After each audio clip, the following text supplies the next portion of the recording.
Good afternoon, children. So in the last class, we were completed the first chapter successfully. The first chapter, the living world. After the completion of the theory part today, let us discuss the competitive part, which is related to the NEET and CET. Okay. So I will do one thing today onwards. Instead of doing Kannada and English separately, so in the same slide or in the same video, first I will try to explain in the English. Then after I will explain in Kannada. Okay. So that both the peoples they can understand clearly, isn't it? Okay, yeah. So let us today discuss about the competitive part. Okay, fine. And I think you must know first of all, see when it comes to the competitive part, after the completion of the 2 years, you are going to attend the competitive. Okay, in that one NEET, earlier it was different exams, AIPMT, JIPMT, NEET, CET, like that. Now for the purpose of the medical aspirants, the NEET is compulsory. Okay, so that you people uh, study from the beginning only, then only it will be easy for you people. Okay, yeah. So in that one first question, the increase in number and mass of cells by cell division is called, see, first of all, whenever we are studying about the competitive part, write down, okay, you should ready to identify. So this question is related to particularly which chapter as well as particularly from the which concept. So that is also known as a logic distractor. So that you can easily trace out and you can easily find the answer. Okay, so this question is related to the write down the logic distractor, or the topic is that is nothing but the characteristic features of living organisms, isn't it? So if you know that one, then you can easily identify the answer. There are 4 options they have given, A, B, C, D. In that one, the increase in number and mass of cells by cell division is called growth. Okay, so when it comes to the Kannada, ನೋಡಿ ನಾವು ಈಗಾಗಲೇ ಹೇಳ್ತಿದ್ದೆ, ಇದು competitive ಪಾರ್ಟಲ್ಲಿ ನಾವು ಯಾವುದೇ ಒಂದು ಪ್ರಶ್ನೆಗೆ ಸರಿ ಉತ್ತರ ಕಂಡುಹಿಡಬೇಕಾದ್ರೆ ಮೊದಲನೇದಾಗಿ ಆ ಪ್ರಶ್ನೆ ಯಾವ ಒಂದು ಪಾಠದಲ್ಲಿ ಬರುತ್ತೆ ಮತ್ತು ನಿರ್ದಿಷ್ಟವಾಗಿ ಯಾವ ಒಂದು ಆರಿಸಿದ ಭಾಗ, ಸೊ ಅಥವಾ ಯಾವ ಕಾನ್ಸೆಪ್ಟ್ ಅಂತ ಹೇಳ್ತೀವಿ, ಅದನ್ನು ಕಂಡುಹಿಡಿದ್ರೆ ಸುಲಭವಾಗಿ ಉತ್ತರ ಹೇಳ್ಬೋದು. ಇಲ್ಲಿರ್ತಕ್ಕಂಥ ಪ್ರಶ್ನೆ ಏನು, ಮೊದಲನೇದು increase in number and mass of cells by cell division is called. ಹಾಗಂದರೆ ಜೀವಕೋಶಗಳ ಸಂಖ್ಯೆ ಹೆಚ್ಚಾಗುವುದು ಮತ್ತು ದ್ರವ್ಯರಾಶಿ ಹೆಚ್ಚಾಗುವುದನ್ನು ಏನೆಂದು ಕರಿತೇವೆ? ಬೆಳವಣಿಗೆ. ಗೊತ್ತಾಗುತ್ತಲ್ವಾ? So that is about the first question. Fine, yeah.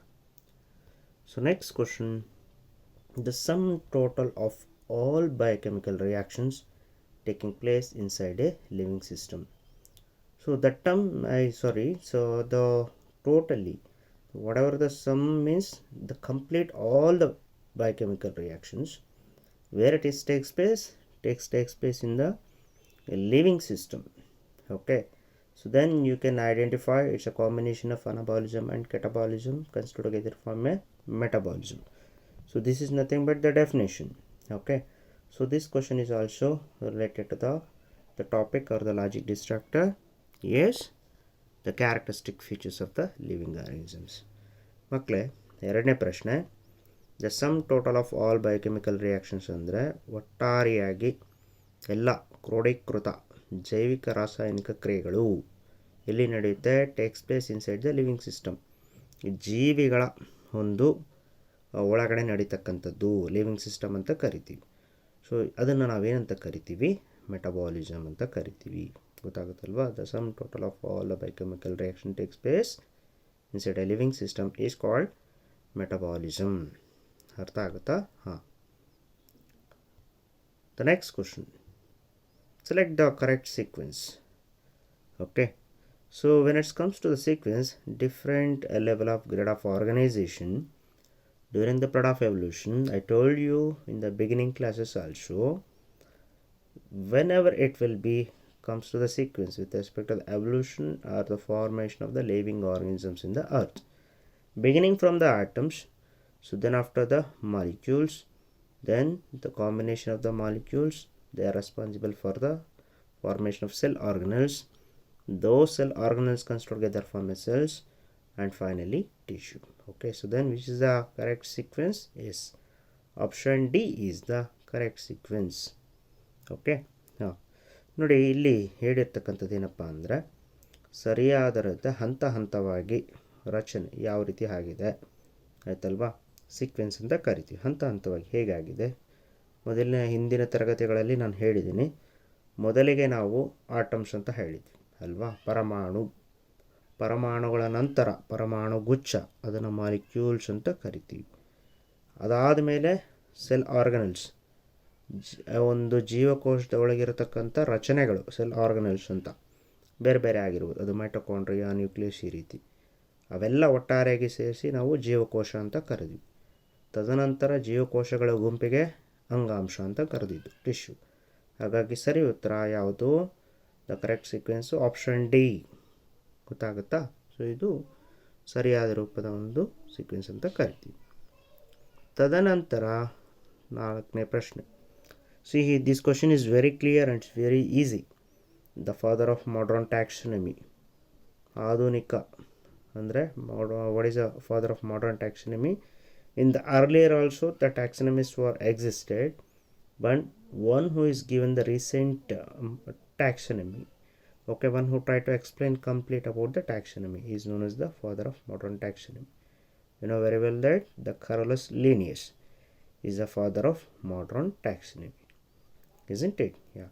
So in ಕನ್ನಡದಲ್ಲಿ ಹೇಳೋದಾದರೆ ಮಾಡರ್ನ್ ಟ್ಯಾಕ್ಸನಮಿ ಅಂತ ಹೇಳಿದಾಗ ಆಧುನಿಕ ವರ್ಗೀಕರಣಶಾಸ್ತ್ರದ ಪಿತಾಮಹ ಯಾರಪ್ಪ ಅಂದರೆ ಕಾರೋಲಸ್ ಲಿನಿಯಸ್ ಅಂತ ಹೇಳ್ಬೋದು. Next question. The study of identification, classification, naming and documentation of organism is taxonomy. Okay, I told you it's a branch of biology which deals with the study of identification, so that we will identify the particular organisms, then after we will classify and we will assign the names and document. Okay, so documentation should be provided for particular organisms. Okay, is known as the taxonomy. Yes. So ಇಲ್ಲಿ ವರ್ಗೀಕರಣ ಶಾಸ್ತ್ರ ಅಂತ ಕರಿತೀವಿ. ಏನು ವರ್ಗೀಕರಣ ಶಾಸ್ತ್ರದಲ್ಲಿ ನಾವೇನು ಮಾಡ್ತೀವಿ? ಸ್ಟಡಿ ಆಫ್ ಐಡೆಂಟಿಫಿಕೇಷನ್, ಮೊದಲಿಗೆ ಪತ್ತೆ ಹಚ್ಚತಕ್ಕಂಥದ್ದು. ಕ್ಲಾಸಿಫಿಕೇಷನ್, ಅವುಗಳನ್ನು ವರ್ಗಗಳನ್ನು ಮಾಡ್ತಕ್ಕಂಥದ್ದು. ನೇಮಿಂಗ್, ಹೆಸರುಗಳನ್ನು ಸೂಚಿಸ್ತಕ್ಕಂಥದ್ದು.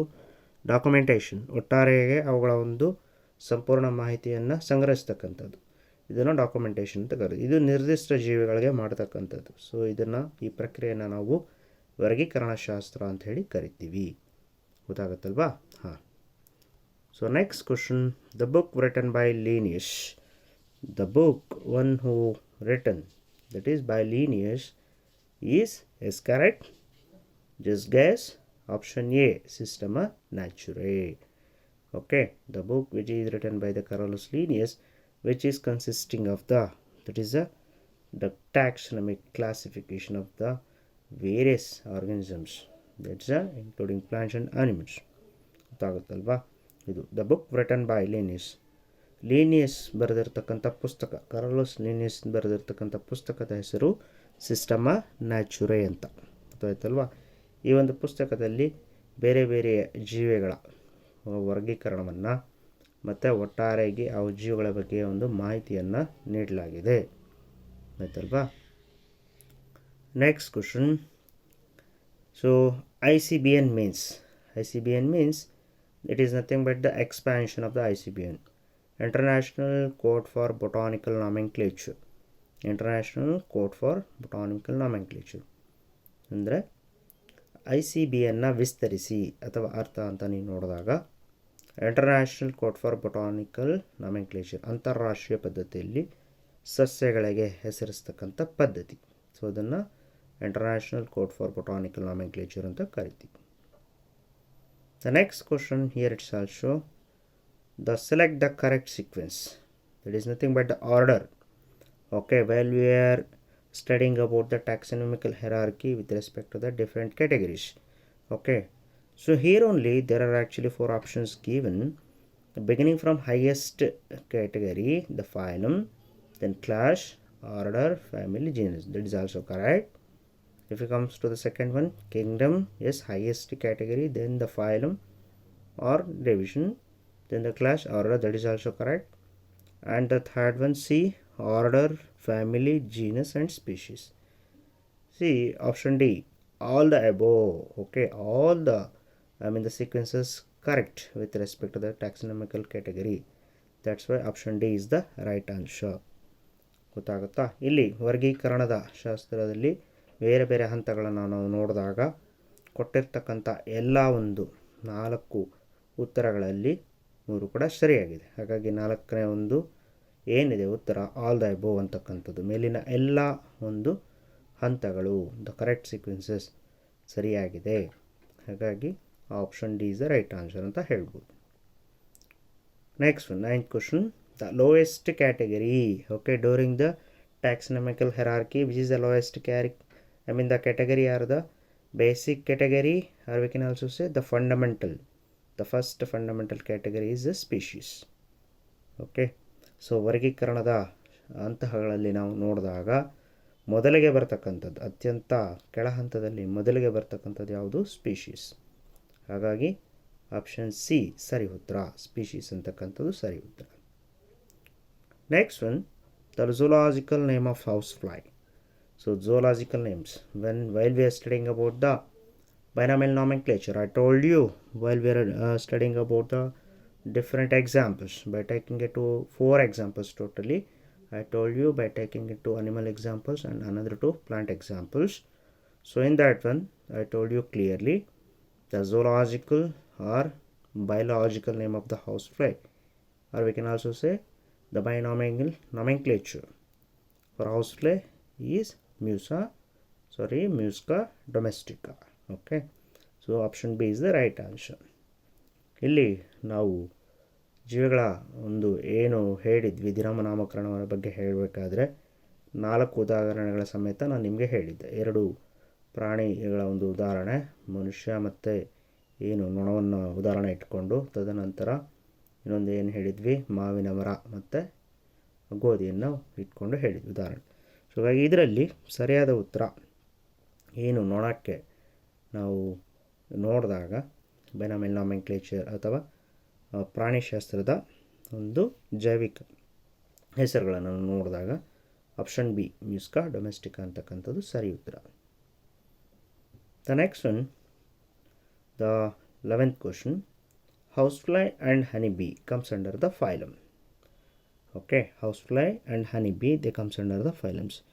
Now actually while we are discussing about the housefly and honeybee, I told you in detailed classification with respect to the phylums and all we will discuss in the 4th chapter, but I told you clearly the meaning of the phylum with respect to the examples. Okay, I hope you remember. Both these, the housefly and honeybee, they comes under the insects, isn't it? So that they comes under the phylum Arthropoda. Arthropoda, they are also known as the jointed leg animals. Okay, are you getting? So that option C is the right answer. ಅದನ್ನೇ ನಾವು ಕನ್ನಡದಲ್ಲಿ ಹೇಳೋದಾದರೆ ಇಲ್ಲಿ ಹೌಸ್ಫ್ಲೈ ಅಂತ ನಾವೇನು ಹೇಳಿದ್ದೀವಿ ಅಂದರೆ ನೊಣ ಮತ್ತು ಹನಿಬಿ ಜೇನುಹುಳು, ಇವೆರಡು ಕೂಡ ಯಾವ ಒಂದು ಫೈಲಮ್ನಲ್ಲಿ ಬರುತ್ತೆ ಅಂತ ಹೇಳಿದಾಗ ಸೊ ಆರ್ಥ್ರೋಪೋಡ ಅಂತ ಕರಿತೀವಿ, ಆಯ್ತಲ್ವಾ? ಅಂದರೆ ಸೊ ನಾನು ನಿಮಗೆ ಹೇಳಿದ್ದೀನಿ, ಮೀನಿಂಗ್ ಹೇಳಿದ್ದೀನಿ, ಫೈಲಮ್ ಅಂದರೆ ಮೀನಿಂಗ್ ಹೇಳಿದ್ದೀನಿ, ಮತ್ತು ಉದಾಹರಣೆಗಳು ಕೂಡ ನಾನು ಹೇಳಿದ್ದೀನಿ. ಹಾಗಾಗಿ ಇವೆರಡು ಬರ್ತಕ್ಕಂಥದ್ದು ಕೀಟಗಳು ಯಾವ ಫೈಲಮಲ್ಲಿ ಬರುತ್ತೆ? ಆರ್ಥ್ರೋಪೋಡ. ಹಾಗಾಗಿ ಸರಿ ಉತ್ತರ ಆಪ್ಷನ್ ಸಿ ಆರ್ಥ್ರೋಪೋಡ. ಗೊತ್ತಾಗುತ್ತಾ? ಹಾಂ. So next question number 12. So they have given directly hominidae. See, for the purpose of understanding this question, I have given the table. Okay, it is present in your earlier slides also, in the video also it is present in your notes also. You just go through it. See, this hominidae comes under directly, it is a family. Okay, hominidae. So we are the human beings, comes under the family hominidae. So that's why the genus is Homo, species is Sapien. Okay, so that option C is the right option. Okay, ಗೊತ್ತಾಗುತ್ತಾ? So ನಾನು ಏನು ವರ್ಗೀಕರಣದ ಒಂದು ಹಂತಗಳಿಗೆ ಉದಾಹರಣೆ ಕೊಡಬೇಕಾದ್ರೆ 4 ಉದಾಹರಣೆಗಳನ್ನು ಕೊಟ್ಟಿದ್ದೆ. ಅದರಲ್ಲಿ ಮನುಷ್ಯದು ಕೂಡ ಅಂದರೆ ಮಾನವ, ಮ್ಯಾನ್, ನಾವು ಮಾಡರ್ನ್ ಮ್ಯಾನ್ ಅಂತ ಕರಿತೀವಿ, ಉದಾಹರಣೆ ಕೊಟ್ಟಿದ್ದೆ. ಅದರಲ್ಲಿ ನೋಡಿ ಆ ಒಂದು ಟೇಬಲ್ನ ನೋಡಿದ್ರೆ ನಿಮ್ಗೆ ಗೊತ್ತಾಗುತ್ತೆ.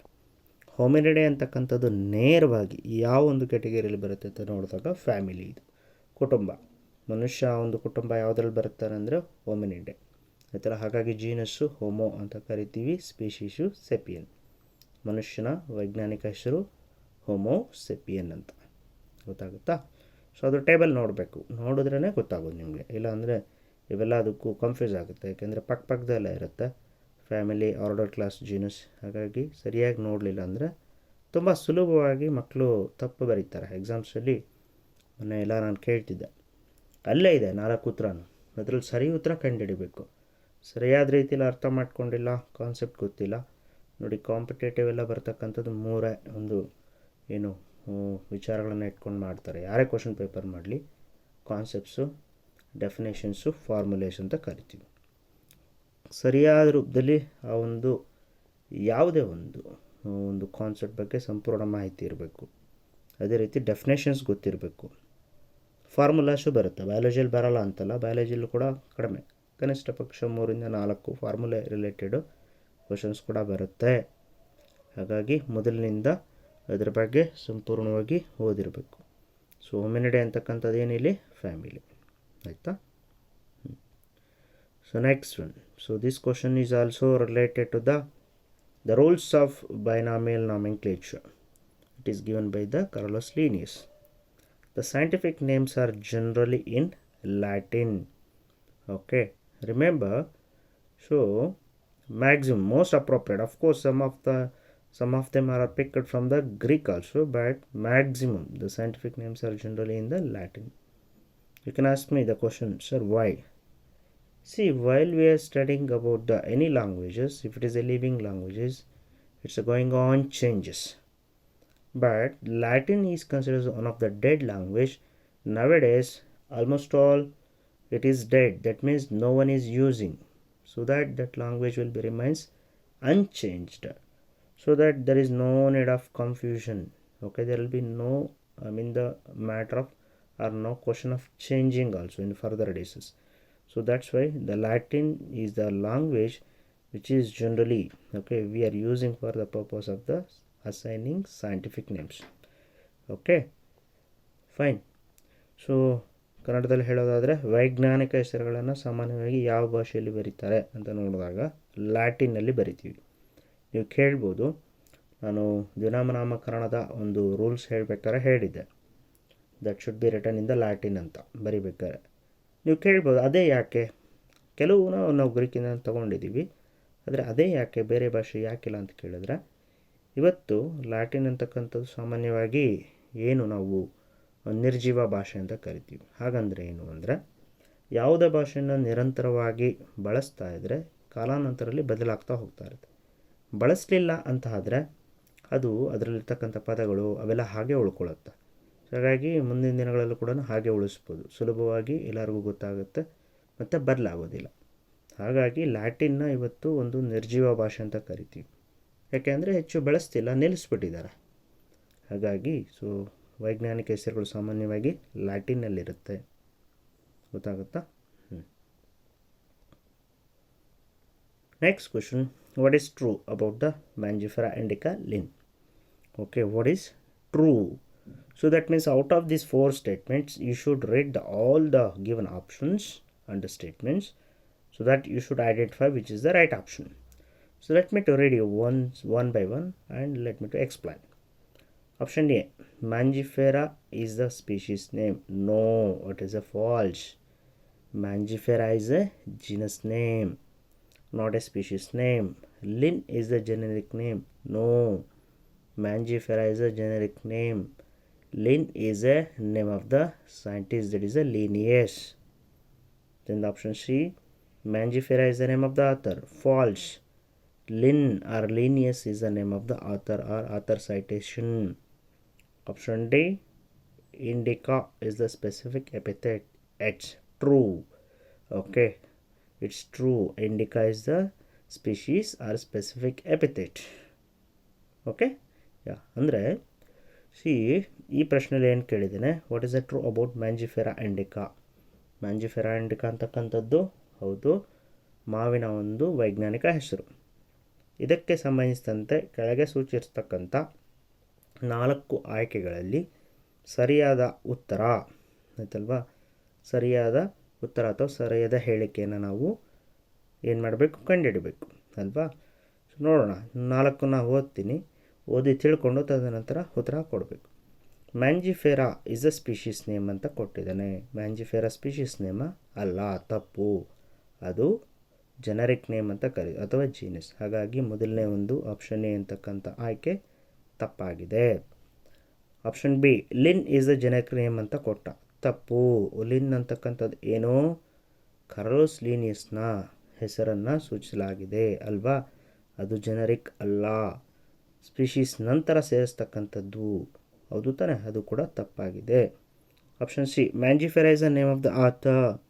ಮ್ಯಾಂಜಿಫೆರಾ ಅನ್ನೋದು ಆಥರ್ ಅಥವಾ ಏನು ಕಂಡುಹಿಡಿದಿದ್ದಾರೆ ಅಲ್ವಾ, ಸೊ ಅದು ರಚನಾಕಾರರು ಅಥವಾ ಕಂಡುಹಿಡಿದಿದ್ದಾರೆ ಅವರ ಹೆಸರು ಅಂತ, ತಪ್ಪು. ಲಿನ್ ಅಂತಕ್ಕಂಥದ್ದು ಆಥರ್ ಅಥವಾ ಆಥರ್ ಸೈಟೇಷನ್ ಅಂತ ಕರಿತೀವಿ. ಮ್ಯಾಂಜಿಫೆರಾ ಅನ್ನೋದೇನು ಜೀನಸ್ಸು. ಹಾಗಾಗಿ ಎ ಬಿ ಸಿ ಅಂತಕ್ಕಂಥ 3 ಹೇಳಿಕೆಗಳು ಅಥವಾ ಆಯ್ಕೆಗಳು ತಪ್ಪಾಗಿದೆ. ಆಪ್ಷನ್ ಡಿ ನೋಡಿದಾಗ Indica is a specific epithet ಅಂತ ಕೊಟ್ಟಿದ್ದೇನೆ, ಸರಿ ಉತ್ತರ. ಇಂಡಿಕಾ ಅಂತಕ್ಕಂಥದ್ದು ಸ್ಪೀಷೀಸ್ ಅಂತ ಕರಿತೀವಿ. ಹಾಗಾಗಿ ಈ ಪ್ರಶ್ನೆಗೆ ಸಂಬಂಧಿಸಿದಂತೆ ಸರಿಯಾದ ಉತ್ತರ ಅಥವಾ ಆಯ್ಕೆ ಆಪ್ಷನ್ ಡಿ ಅನ್ನೋದು ಸರಿಯಾಗಿದೆ. ಗೊತ್ತಾಗುತ್ತಾ, ಸುಲಭ ಇದೆ, ಅರ್ಥ ಮಾಡ್ಕೋಬೇಕು. Next question, the term used in classification of plants instead of phylum. See, while we are studying about the taxonomic hierarchy, highest category is the kingdom. Okay, then after what it will comes, phylum or division. Okay, the term used in classification of the plants instead of phylum. The phylum generally we use as the classification for the purpose of the animals, but when it comes to the term used in the classification of plants instead of phylum, we use as the division. Okay, we use as the division. Okay, so that it's easy, there is no need of confusion also. Okay, ಅರ್ಥ ಆಗುತ್ತಾ. ನಾವು ಏನು ವರ್ಗೀಕರಣದ ಹಂತಗಳನ್ನು ನೋಡಬೇಕಾದ್ರೆ ಮೊದಲಿಗೆ ಬರ್ತಕ್ಕಂಥದ್ದು ಅತ್ಯಂತ ಹೆಚ್ಚು ಅಂದರೆ ಉನ್ನತೀಕರಣದ, ಸೊ ರ್ಯಾಂಕ್ ಅಥವಾ ಕ್ಯಾಟಗರಿ ನೋಡಿದಾಗ ಕಿಂಗ್ಡಮ್ ಅಂತ ಕರಿತೀವಿ. ಸಾಮ್ರಾಜ್ಯ, ಸಸ್ಯ ಸಾಮ್ರಾಜ್ಯ ಅಥವಾ ಪ್ರಾಣಿ ಸಾಮ್ರಾಜ್ಯ. ತದನಂತರ ಪ್ರಾಣಿಗಳಿಗೆ ಬಂದಾಗ ನಾವೇನು ಹೇಳ್ತೀವಿ, ಫೈಲಮ್ ಅಂತ ಕರಿತೀವಿ ಅಲ್ವಾ. ಉದಾಹರಣೆಗೆ ಫೈಲಮ್ ಆರ್ಥ್ರೋಪೋಡ, ಹೌದು ತಾನೆ, ಫೈಲಮ್ ಮ್ಯಾಮೇಲಿಯಾ, ಈ ರೀತಿ ಹೇಳ್ತಕ್ಕಂಥ. ಆದರೆ ಅದೇ ಹಂತದಲ್ಲಿ ಸಸ್ಯಗಳಿಗೆ ಸಂಬಂಧಿಸಿದಂತೆ ಸಮಾನವಾಗಿ ನಾವು ಬಳಸ್ತಕ್ಕಂಥ ಒಂದು ವರ್ಗೀಕರಣದಲ್ಲಿ ಯಾವುದು ಬಳಸ್ತೀವಿ, ಡಿವಿಷನ್ ಅಂತ ಬಳಸ್ತೀವಿ ನೋಡಿ ಬೇಕಾದ್ರೆ, ಹೌದು ತಾನೆ. ಹಾಂ, ಸೊ ಹಾಗಾಗಿ ಆ ಒಂದು ಸರಿಯಾದ ಉತ್ತರ ಆಪ್ಷನ್ ಬಿ. ಗೊತ್ತಾಗುತ್ತಾ, ಆಪ್ಷನ್ ಬಿ ಸರಿ ಉತ್ತರ ಈ ಪ್ರಶ್ನೆಗೆ. ಅರ್ಥ ಆಗತ್ತಲ್ವಾ. ಏನಿಲ್ಲ, ಮನೆ ಮಾಡಿರ್ತಕ್ಕಂಥ ಪಾಠ ಮತ್ತು ಬರ್ಕೊಂಡಿರ್ತಕ್ಕಂಥ ನೋಟ್ಸು ಇವೆಲ್ಲ ಇಟ್ಕೊಂಡು ಕೂತ್ಕೋಬೇಕು. ಸುಮ್ಮನೆ ಕೇಳಿಸ್ಕೊಂಡು ನಿಮ್ಮಷ್ಟು ನೀವು ಎಲ್ಲೋ ಕೂತ್ಕೊಂಡು ಇದ್ರೆ ಏನೂ ಅರ್ಥ ಆಗಲ್ಲ. ನೀವು ವಿಡಿಯೋ ಕೇಳಬೇಕಾದ್ರೂ ಅಷ್ಟೇ ಪುಸ್ತಕ ಇರಬೇಕು, ಒಂದು ಪೆನ್ನು ಅಥವಾ ಪೆನ್ಸಿಲ್ ಇಟ್ಕೊಂಡು ನೋಟ್ನ ಅಂದರೆ ಏನು ಹೇಳ್ತಿದ್ದೀವಿ ಅದನ್ನು ಕೂಡ ನೋಟ್ ಮಾಡಬೇಕು, ಪಾಯಿಂಟ್ಸ್. ಇಲ್ಲಾಂದರೆ ಏನಾಗುತ್ತೆ, ಏನು ಸಾಮಾನ್ಯವಾಗಿ ಕಾಂಪಿಟೇಟಿವ್ ಅಂದರೆ ಕೆಲವರು ಅಂದ್ಕೊಂಡಿದ್ದಾರೆ ಒಂದು ಪ್ರಶ್ನೆಗೆ 4 ಆಪ್ಷನ್ ಇರುತ್ತೆ, ಮೊದಲನೇದಕ್ಕೆ ಬಿ ಅಥವಾ ಎರಡನೇದಕ್ಕೆ ಎ, ಈ ರೀತಿ ಬರೆಯೋದಲ್ಲ. ಗೊತ್ತಾಯ್ತಲ್ವಾ. ಯಾಕೆ 3 ಬೇರೆ ಆಪ್ಷನ್ಸು ತಪ್ಪಿದೆ, ಸರಿಯಾದ ಉತ್ತರ ಯಾಕೆ ಇದು ನಿಮಗೆ ಗೊತ್ತಿರಬೇಕು. ಉದಾಹರಣೆಗೆ ಇಲ್ಲಿ ಕೊಟ್ಟಿದ್ದಾನೆ, ಈ ಟೈಪ್ ಅಂದರೆ ಏನು, ಕೆಟಗರಿ ಅಂದ್ರೇನು, ಕ್ಲಾಸ್ ಅಂದರೆ ಏನು, ಇವುಗಳ ಮೀನಿಂಗ್ ಗೊತ್ತಿರಬೇಕು. ಸೊ ರೀಸೆಂಟಾಗಿ ಅಂದರೆ ನನ್ನೆಲ್ಲ ಮೊನ್ನೆ ಈ ಪಾಠ ಮುಗ್ದಿರೋದ್ರಿಂದ ಸಂಪೂರ್ಣವಾಗಿ ಎಲ್ಲ ಹೇಳ್ತಿಲ್ಲ ನಾನು. ಇಲ್ಲ ಅಂದರೆ ನಾವು ಎಲ್ಲ ಒಂದು ಆಯ್ಕೆಗಳಿಗೆ ನಮಗೆ ಏನು ಉತ್ತರ ಗೊತ್ತಿರಬೇಕು, ಮತ್ತು ಅದಂದರೆ ಏನು ಅನ್ನೋದು ಕೂಡ ಗೊತ್ತಿರಬೇಕು, ವ್ಯಾಖ್ಯಾನ ಗೊತ್ತಿರಬೇಕು, ಆಯ್ತಲ್ವಾ. ಸೊ ಆಗ ಅರ್ಥ ಗೊತ್ತಿರಬೇಕು, ಗೊತ್ತಿದ್ದರೆ ಮಾತ್ರ ಬರೆಯೋಕ್ಕಾಗೋದು. Okay, so next question, a collection of preserved plants and animals for study and reference is. See, before we are going to discuss about the answer, let me to tell you. So this question is related to the topic. Yes, taxonomical aids. Okay, taxonomical aids. These are all the actually herbarium, museums, zoological, botanical gardens. So these are all comes under the taxonomical aids only. But we have to identify the right option with respect to the question. A collection of preserved plants and animals for study and reference. Okay, so what is the meaning of that one? See, when it comes to the herbarium, we don't discuss about animals. It is a dried, pressed and preserved, isn't it? That's why option A is a wrong. Then museum is a correct, because a collection of preserved plants and animals for the study reference is a museum. Okay, that is nothing but biological museum. But when it comes to the zoological purpose, only animals are preserved, the live animals. Okay, then what about the botanical gardens? Yes, only plants. Okay, so that's why, which is the right option for the 16th question? Option B, biological museum, or the museum is the right option. Okay, ಗೊತ್ತಾಗುತ್ತಾ? So ಈ ಒಂದು ಪ್ರಶ್ನೆಗೆ ಏನಪ್ಪ ಪ್ರಶ್ನೆ? Collection of preserve plants and animals for study and reference ಅಂತ ಕೊಟ್ಟಿದ್ದೇನೆ. ಅಂದರೆ ಮೊದಲಿಗೆ ಈ ಪ್ರಶ್ನೆ ಯಾವುದ್ರಲ್ಲಿ ಬರುತ್ತೆ, ಯಾವೊಂದು ಟಾಪಿಕಲ್ಲಿ ಬರುತ್ತೆ? ನಾನೇನು ಹೇಳಿದ್ದೆ? ವರ್ಗೀಕರಣವನ್ನು, ಶಾಸ್ತ್ರವನ್ನು ಅಧ್ಯಯನ ಮಾಡಲು ಬಳಸ್ತಕ್ಕಂಥ ಅಧ್ಯಯನೋಪಕರಣಗಳು ಅಥವಾ ಕಲಿಕೋಪಕರಣಗಳು ಅಂತ ಹೇಳಿದ್ವಿ, ಹೌದಾ? ಟ್ಯಾಕ್ಸನಮಿಕ್ ಏಡ್ಸ್ ಅಂತ ಹೇಳಿದ್ವಿ. ಸೊ ಅದರಲ್ಲಿ ಬರ್ತಕ್ಕಂಥದ್ದು ಇಲ್ಲಿ ಕೊಟ್ಟಿರ್ತಕ್ಕಂಥದ್ದೇನು? Collection of preserve plants and animals, ಸಸ್ಯಗಳು ಮತ್ತು ಪ್ರಾಣಿಗಳ ಸಂಗ್ರಹ ಅಂತ ಕೊಟ್ಟಿದ್ದಾನೆ. ಸಂಗ್ರಹವನ್ನು ಮಾಡಿರ್ತಕ್ಕಂಥ ಸ್ಥಳ ಅಂದರೆ ಅಧ್ಯಯನದ ಸಲುವಾಗಿ ಇಟ್ಟಿರ್ತಕ್ಕಂಥದ್ದು. ಎಲ್ಲಿ? ಹರ್ಬೇರಿಯಂ ಆಗಲ್ಲ. ಯಾಕಾಗಲ್ಲ? ಸಸ್ಯಗಳನ್ನು ನಾವು ಒಣಗಿಸಿ ಅದನ್ನು ಪ್ರೆಸೆಪ್ಟ್ ಮಾಡಿ ಸೂಕ್ತವಾಗಿ ತೆಗೆದಿಡ್ತಕ್ಕಂಥ ಬರೀ ಸಸ್ಯ ಬರುತ್ತೆ. ಹರ್ಬೇರಿಯಮಲ್ಲಿ ಅನಿಮಲ್ ಬಗ್ಗೆ ಹೇಳಲ್ಲ, ಪ್ರಾಣಿಗಳ ಬಗ್ಗೆ ಹೇಳಲ್ಲ. ಮ್ಯೂಸಿಯಂ ಅಂದಾಗ ಸರಿ ಉತ್ತರ ಇದೆ. ಇವೆರಡೂ ಸೇರಿಸ್ಕೊಂಡು ನಾವು ಎತ್ತಿಡ್ತಕ್ಕಂಥ ಸ್ಥಳ. ಪ್ರಿಸರ್ವ್ಡ್ ಪ್ಲಾಂಟ್ಸ್ ಆ್ಯಂಡ್ ಅನಿಮಲ್ಸ್, ಸಸ್ಯ ಪ್ರಭೇದಗಳು ಮತ್ತು ಪ್ರಾಣಿ ಪ್ರಭೇದಗಳನ್ನು ಸಂಗ್ರಹಿಸಿಟ್ಟಿರ್ತಕ್ಕಂಥ ಸ್ಥಳ, ಹೌದಾ? ಝೂಲಾಜಿಕಲ್ ಪಾರ್ಕ್ಸ್ ಯಾಕಾಗಲ್ಲ? ಪ್ರಾಣಿ ಸಂಗ್ರಹಾಲಯದಲ್ಲಿ ಜೀವಂತ ಪ್ರಾಣಿಗಳು ಮಾತ್ರ ಇರುತ್ತೆ, ನಾವು ಸಸ್ಯಗಳ ಬಗ್ಗೆ ಅಷ್ಟೊಂದು ಹೇಳಲ್ಲ, ಹೌದಾ? ಹಾಗೆ ಬೊಟಾನಿಕಲ್ ಗಾರ್ಡನ್ ಅಂದಾಗ ಸಸ್ಯ ಉದ್ಯಾನ, ಅಥವಾ ಏನು ನಾವು ಉದಾಹರಣೆಗೆ ನಾನು ಹೇಳಿದ್ದೆ ಬೊಟಾನಿಕಲ್ ಗಾರ್ಡನ್ ಅಂತ, ಇಲ್ಲಿ ಲಾಲ್ಬಾಗ್ ಎಕ್ಸಾಂಪಲ್ ಕೊಟ್ಟಿದ್ದೆ, ಅಲ್ಲಿ ಸಸ್ಯೋದ್ಯಾನ, ಹೌದು ತಾನೆ? ಸೊ ಅಂತ ಕರಿತೀವಿ. ಸೊ ಅನಿಮಲ್ಸ್ ಹೇಳ್ತೀವಾ, ಅಲ್ಲಿ ಹೇಳಲ್ಲ. ಹಾಗಾಗಿ ಇಲ್ಲಿ ಈ ಪ್ರಶ್ನೆಗೆ ಸರಿ ಉತ್ತರ ಮ್ಯೂಸಿಯಂ ಅಂತಕ್ಕಂಥದ್ದು. Collection of preserved plants and animals for study reference. ಒಟ್ಟಾರೆಗೆ ಸಸ್ಯಗಳು ಮತ್ತು ಪ್ರಾಣಿಗಳು ಎರಡನ್ನೂ ನಾವು ಇಟ್ಟಿರ್ತೀವಿ, ಆಯ್ತಲ್ವಾ? Next question, a storehouse, repository of plant specimens that are dried, pressed and preserved on sheets and are arranged according to universally accepted classification is called ಅಂತ. So ಅಂದರೆ ಇಲ್ಲಿ ಈಗ ತಾನೇ ಹೇಳಿದೆ. ಸೊ ಈ ಪ್ರಶ್ನೆ, this question is also related to the taxonomical aids. Okay, so the definition is completely clear, so that there is no need of confusion at all. What we will do, a storehouse, it is a repository or a collected region. The plant specimens, how it should be dried and then it should be pressed in a containers and preserved on a sheets, that is nothing but herbarium sheets, and are arranged according to universally accepted classification. So this is called herbarium.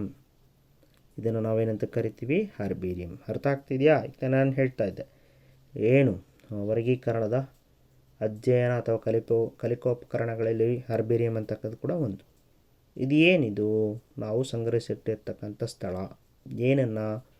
ಸಸ್ಯ ಮಾದರಿಗಳನ್ನು ಒಣಗಿಸಿ, dried ಒಣಗಿಸಿ, pressed ಸರಿಯಾದ ರೂಪದಲ್ಲಿ ಸಂಪೂರ್ಣವಾಗಿ ಅದನ್ನು press up ಮಾಡಿ, ಗೊತ್ತಾಯ್ತಲ್ವಾ? ಸೂಕ್ತ ರೂಪದಲ್ಲಿ ಅದರ ಪ್ರೆಸಪ್ ಚೇಂಬರ್ ಅಂತ ಬರುತ್ತೆ, ಅದರಲ್ಲಿಟ್ಟು ಸಂಪೂರ್ಣವಾಗಿ ಅದನ್ನು ಒತ್ತಲ್ಪಟ್ಟಿರುತ್ತೆ. ಪ್ರಿಸರ್ವ್ಡ್ ಸಂಗ್ರಹಿಸಿಟ್ಟಿರ್ತಕ್ಕಂಥ ಯಾವುದರ ಮೇಲೆ? Preserved on sheets, that is herbarium sheets ಮೇಲೆ ಇವುಗಳನ್ನು ನಾವು ಪ್ರಿಸರ್ವ್ ಮಾಡಿರ್ತೀವಿ ಅಲ್ವಾ? So so arranged according to ಯಾವುದರ ಆಧಾರದ ಮೇಲೆ ಅವುಗಳನ್ನು ನಾವು ಜೋಡಿಸಿರ್ತೀವಿ ಅಥವಾ ಕ್ರಮಬದ್ಧವಾಗಿ ನಾವು ಇಟ್ಟಿರ್ತೀವಿ ಅಂದರೆ ಯೂನಿವರ್ಸಲಿ ಆಕ್ಸೆಪ್ಟೆಡ್ ಕ್ಲಾಸಿಫಿಕೇಷನ್ ಅಂತ ಕರಿತೀವಿ. ಅಂದರೆ ಅಂತಾರಾಷ್ಟ್ರೀಯ ಮಟ್ಟದಲ್ಲಿ ಎಲ್ಲರೂ ಒಪ್ಕೊಂಡಿರ್ತಕ್ಕಂಥ ಮೂಲಮಾನದ ಆಧಾರದ ಮೇಲೆ ಮಾಡಿರ್ತಕ್ಕಂಥದ್ದು. ಇದು ಯಾವುದು? ಹರ್ಬೇರಿಯಂ. ಗೊತ್ತಾಗುತ್ತಾ? ನಂತರ ಬರ್ತಕ್ಕಂಥದ್ದು, so the next question, the places where live wild animals are kept in protected environments under human care. So this is also comes under the, yes, which is the topic or the logic distractor taxonomical aids only. The places, okay, where live wild animals. The wild animals, okay, they are not domesticated, they are wild animals. Where they are kept? They are kept in a zoo. That is nothing but, and it is protected environment under the human care. Okay, so that answer is very easy. The option C, zoological parks, commonly known as a zoo. Okay, zoo or the zoological parks are the places where live, or we can also say live wild animals are kept in protected environment under human care. So what is the use of this one? I told you it is very useful to study about the habits and animal behavior. Okay, so this is about the question, the zoological parks or taxonomical aids. And the next question, couplet and lead are connected with. See, while I am discussing about the taxonomical aids, I told you when it comes to here, see what are the options they have given. They are given the 4 options. Let me to tell you. Monographs, they are containing information about a single taxon. Okay, only one taxon. Herbarium is, just now I told you, one of the taxonomic aid where the plant specimens are dried, pressed and preserved on the sheets. And manuals, they are containing a different group of the plants or animals, all the information. Okay, so but the key is the, that means one of the taxonomic aid which is containing couplet and lead. The couplet is nothing but we compare the similarities and dissimilarities. What about the lead? Each statement which is present in the key is known as the lead. Okay, so that both couplet and lead are concerned with the option D. Key is the right answer with respect to the taxonomical aids. Okay, ಅರ್ಥ ಆಗುತ್ತಾ? ನೋಡಿ, ಈ ಪ್ರಶ್ನೆ ಏನಪ್ಪ ಅಂದರೆ ಇಲ್ಲಿ ಕಪ್ಲೆಟ್ ಮತ್ತು lead ಅಂತಕ್ಕಂಥದ್ದು ಯಾವುದಕ್ಕೆ ಸಂಬಂಧಿಸಿದೆ ಅಂತ ನಾನು ನಿಮಗೆ ಈಗ ತಾನೇ ಹೇಳ್ತಿದ್ದೆ. ವರ್ಗೀಕರಣಶಾಸ್ತ್ರದ ಏನಿದೆ ಕಲಿಕೋಪಕರಣಗಳು ಅಥವಾ ನಾವು ಅಧ್ಯಯನೋಪಕರಣಗಳಲ್ಲಿ ಬರ್ತಕ್ಕಂಥದ್ದು, ಇದು ಯಾವುದನ್ನು ಸಂಬಂಧಿಸಿದ್ದು ಅಂತ ನೋಡಿದಾಗ ಮೊದಲನೇದಾಗಿ ಮೊನೋಗ್ರಾಫಲ್ಲಿ ಕೇವಲ ಯಾವುದೋ ಒಂದೇ ಒಂದು ಟ್ಯಾಕ್ಸನ್ ಬಗ್ಗೆ ನಾವು ಹೇಳ್ತೀವಿ ಅಲ್ವಾ, ಒಂದೇ ಮಾನೋ ಅಂತಕ್ಕಂಥ ಸುಲಭ ಗೊತ್ತೆ. ಹರ್ಬೇರಿಯಂ ಅಂದರೆ ಈಗ ತಾನೇ ನಾನು ಹೇಳಿದ್ದೆ, ಸಸ್ಯ ಪ್ರಭೇದಗಳು ಅಥವಾ ಸಸ್ಯದ ಒಂದು ಮಾದರಿಯನ್ನು ಒಣಗಿಸಿ ಅದನ್ನು ನೀಟಾಗಿ ಪ್ರೆಸಪ್ ಮಾಡಿ ಅದನ್ನು ಒಂದು ಶೀಟ್ಸಲ್ಲಿ ಪ್ರಿಸರ್ವ್ ಮಾಡ್ತಕ್ಕಂಥದ್ದು. ಮ್ಯಾನ್ಯುವಲ್ಸ್ ಅಂತ ಹೇಳಿದಾಗ ಕೈಪಿಡಿ, ಒಟ್ಟಾರೆ ಸಂಪೂರ್ಣ ಮಾಹಿತಿ ಚಿತ್ರಣ ಒಳಗೊಂಡಂತೆ ಕೊಡ್ತಕ್ಕಂಥದ್ದು. ಆದರೆ ಕೀ ಅಂತಕ್ಕಂಥದ್ದು ಕಪ್ಲೆಟ್ ಅಂತ ಅಂದರೆ ಇಲ್ಲಿ ಸಾಮ್ಯತೆಗಳನ್ನು ಮತ್ತು ವೈರುಧ್ಯಗಳನ್ನು, ಸಿಮಿಲಾರಿಟೀಸ್ ಆ್ಯಂಡ್ ಡಿಸಿಮಿಲಾರಿಟೀಸ್ ಅಂತ ಕರಿತೀವಿ ಆಯ್ತಲ್ಲ. ಯಾವುದೇ ಒಂದು ನಿರ್ದಿಷ್ಟ ಸಸ್ಯ ಅಥವಾ ಜೀವಿ ಪ್ರಭೇದಕ್ಕೆ ಮೊದಲನೇದಾಗಿ ಸಿಮಿಲಾರಿಟೀಸ್ ಆ್ಯಂಡ್ ಡಿಸಿಮಿಲಾರಿಟೀಸ್ ಅಂತ ಸಾಮ್ಯತೆಗಳನ್ನು ವೈರುಧ್ಯಗಳನ್ನು ಬರೀತಕ್ಕಂಥದ್ದು.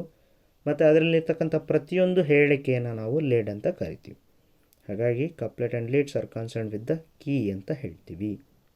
ಗೊತ್ತಾಗುತ್ತಾ? Next question, the information on any one taxon. ಈಗ ತಾನೇ ಹೇಳಿದೆ ನಾನು. Okay, so just now I told you the complete information on any one particular taxon is called monographs. So this also comes under the, yes, the topic or the logic distractor monograph. Okay, which is comes under taxonomical aids. Okay, so that option is the right answer. Okay, so in ಕನ್ನಡದಲ್ಲಿ ಹೇಳೋದಾದರೆ the information on any one taxon, ಯಾವುದೇ ಒಂದು ನಿರ್ದಿಷ್ಟ ಜೀವಿಯ ಬಗ್ಗೆ ಸಂಪೂರ್ಣ ಮಾಹಿತಿ ಆಯ್ತಲ್ವ, ಸಂಪೂರ್ಣ ಮಾಹಿತಿಯನ್ನು ಒಂದೇ ಒಂದು ಜೀವಿ ಇರ್ತಕ್ಕಂಥದ್ದನ್ನು ನಾವು ಮೊನೋಗ್ರಾಫ್ಸ್ ಅಂತ ಕರಿತೀವಿ.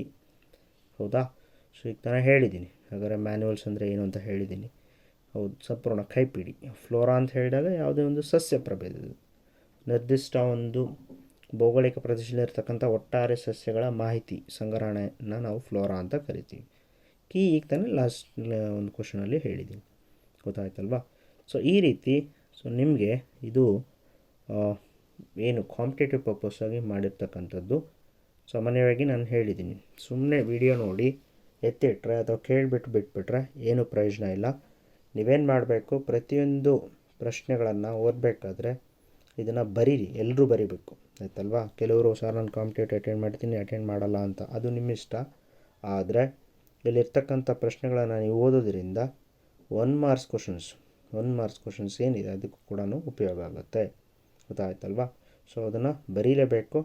ಇದೇನಿದೆ ಅದನ್ನು ಒಂದೊಂದು ಸ್ಲೈಡನ್ನು ನೋಡಿ ಅದನ್ನು ಬರೆದು ಸಂಜೆ ಅಷ್ಟೊತ್ತಿಗೆ ಸೊ ನೀವು ಹೋಮ್ವರ್ಕ್ ರೂಪ ಅಸೈನ್ಮೆಂಟ್ ರೂಪದಲ್ಲಿ ಸಬ್ಮಿಟ್ ಮಾಡಿ, ಆಯ್ತಲ್ವಾ? Okay, see this is very clear.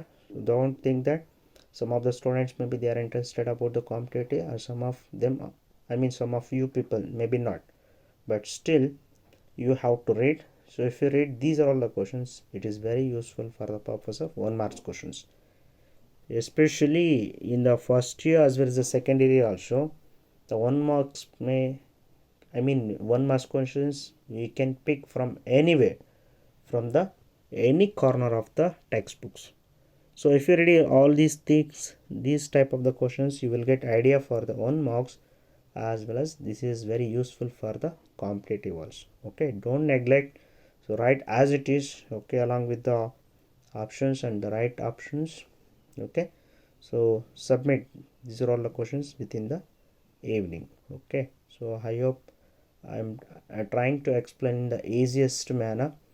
So if you are having any still doubts, means you can ask me, and so that I can clarify your doubts.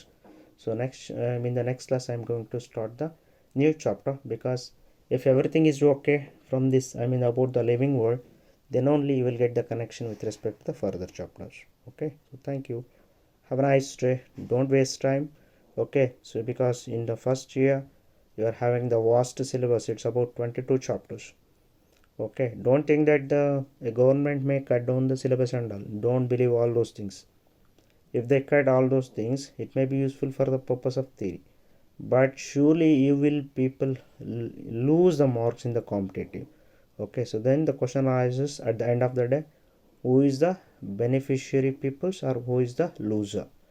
So if you get the benefit, means you are the people. Okay, so then if you don't get it, so ultimately the students are the losers.